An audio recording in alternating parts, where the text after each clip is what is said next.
শিক্ষার দিক থেকে ত্রিপুরা রাজ্য অন্যতম। ভারতবর্ষের শিক্ষার মানচিত্রে রাজ্যের নাম বহুবারই উজ্জ্বল হয়েছে, কিন্তু ছোট্ট পাহাড়ি রাজ্য ত্রিপুরার প্রত্যন্ত এলাকায় যে এত ভালো শিক্ষা ব্যবস্থা তা হয়তোবা কেউ জানেনি না।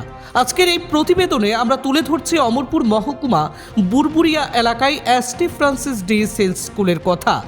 আজ থেকে প্রায় 6-7 বছর আগে অমরপুর মহকুমা বুরবুরিয়া এলাকার এক প্রত্যন্ত এলাকায় 3 থেকে 4 জন ছাত্রছাত্রী নিয়ে যাত্রা শুরু করেছিল ST Francis de Sales school. তখন জানতো না যে 2024-এ অর্থাৎ আজকের দিনে দাঁড়িয়ে এই ST Francis de Sales school এমন পর্যায়ে উঠে আসবে। 3 জন থেকে যাত্রা শুরু করে আজ 300-রও অধিক ছাত্রছাত্রী নিয়ে পথ চলছে এসটি ফ্রান্সিস ডে সেলস স্কুলের। আমরা গিয়েছিলাম প্রান্তিক মহকুমা অমরপুরের প্রত্যন্ত এলাকা বুরবুরিয়া